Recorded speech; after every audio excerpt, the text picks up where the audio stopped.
Fala pessoas, e aí, tudo certo? Aqui quem tá falando é o professor Andrei, professor de Biologia desse canal Biologia com Tubarão, e é um prazer estar te recebendo aqui no meu cardume, tá? E vamos fazer assim, tu já faz parte dele? Não? Então me ajuda aí, se inscreve aí no canal, dá um like aí nesse vídeo, compartilha esse canal com os amigos, porque quanto mais gente você traz pro cardume, mais forte ele fica. E ele ficando mais forte, eu vou conseguir gravar mais vídeos para ajudar mais pessoas como você, beleza? E assim, hoje tu tá aqui num dia de revisão, um dia massa de resolução de questão. Agora, vamos ver o que essa questão está trazendo?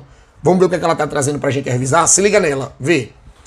A celulose presente nos vegetais é um alimento importante para muitas espécies de animais herbívoros, como os ruminantes. Beleza.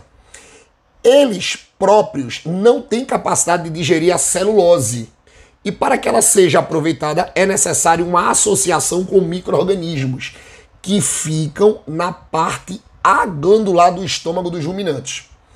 Esses micro-organismos são capazes de produzir a celulase, uma enzima que digere a celulose, possibilitando o aproveitamento da matéria orgânica vegetal, tanto pelos ruminantes como pelos micro-organismos.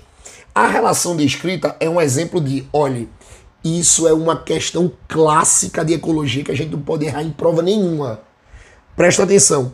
Vocês teriam que lembrar de cara aí que os ruminantes são aqueles animaizinhos que eles vão apresentar geralmente vários estômagos, na verdade 4 estômagos.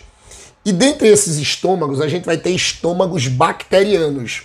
Por que a gente fala de estômagos bacterianos? Porque são estômagos que dentro deles nós vamos ter uma flora bacteriana.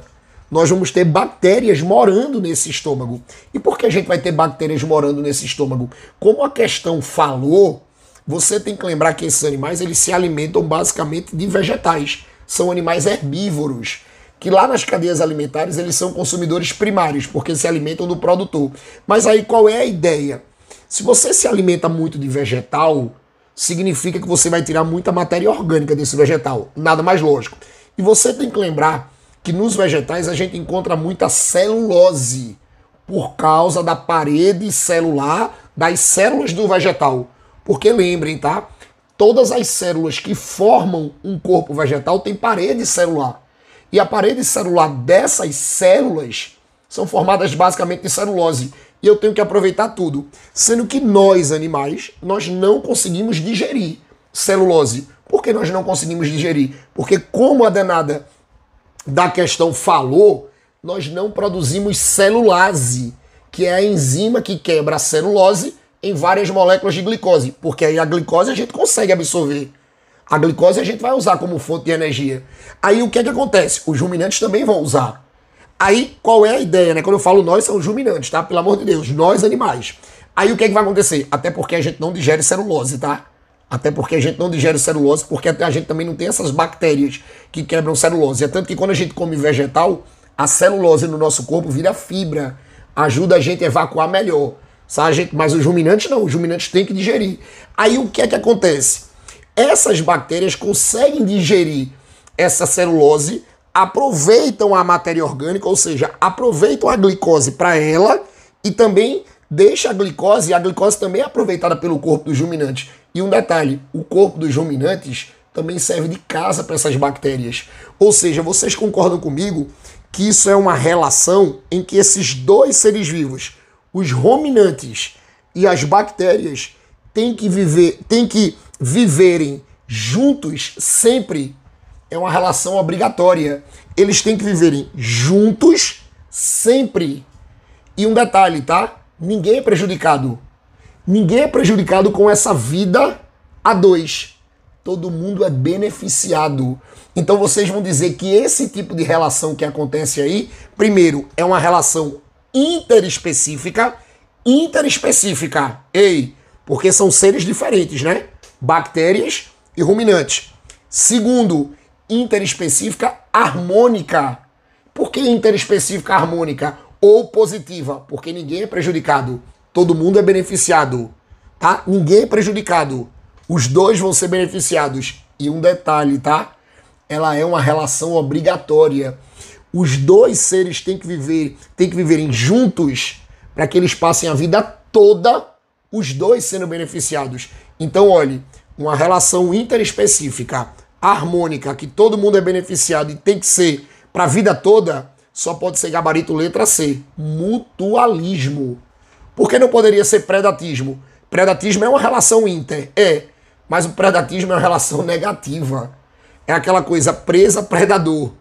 Um vai viver, o outro vai morrer. Um vai servir de alimento para outro. Em nenhum momento se falou nisso. Cortava a letra A. Competição. A competição pode ser inter, mas competição é uma relação negativa. E no texto está falando de uma relação positiva. Tá? E um detalhe, em nenhum momento a gente está falando que o ruminante está competindo com as bactérias. Não, os dois vivem juntos para serem beneficiados. Letra D, inquilinismo. O inquilinismo é uma relação inter? O inquilinismo é uma relação harmônica? Harmônica ou positiva. Mas o inquilinismo tem a ver com moradia. Ou seja, um indivíduo mora no corpo do outro. Aí você pode dizer assim, Andrei, mas a bactéria mora no corpo do ruminante. Eu sei, mas veja, a bactéria mora no corpo do ruminante, mas no inquilinismo só um é beneficiado, o outro não é prejudicado. Então veja, se no inquilinismo um é beneficiado e o outro não é prejudicado, não poderia ser esse caso aí. Por que não poderia esse caso? Porque quando a bactéria mora no corpo de um ruminante, tanto a bactéria é beneficiada como o ruminante é beneficiado. Então os dois são beneficiados. E no inquilinismo não, tá? O inquilino é beneficiado, o hospedeiro não é, mas também não é prejudicado. Por isso que é uma relação harmônica. Aí você corta ali a letra D.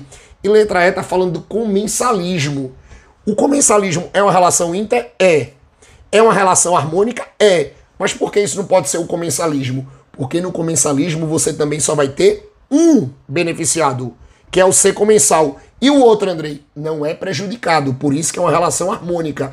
E no texto, os dois são beneficiados.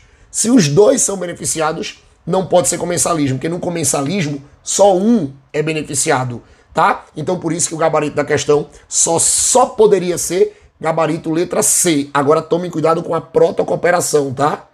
Porque a protocooperação, a única diferença da protocooperação para o mutualismo, que muita gente confunde, é que a protocooperação é uma relação temporária. A protocooperação é uma relação não obrigatória. Os caras se juntam, os dois se beneficiam e depois se separam. No mutualismo não, tá? Tem que juntar, vão se beneficiar, mas vão viver juntos sempre, tá? Cuidado com isso, beleza? Então gabarito da questão, gabarito letra C. Uma ótima questão de relações ecológicas que cai muito nessas provas que vocês fazem por aí, principalmente nessas provas de Enem, tá? Fiquem ligados nos exemplos e nas classificações. Agora, ei, monstro, olha pra mim. Ei, menina, tu gostou? Tu já se inscreveu aqui no Cardume? Já, né? Porque, ei, eu quero ver vocês aqui nas próximas, tá? Ó, beijo no coração de vocês. Valeu!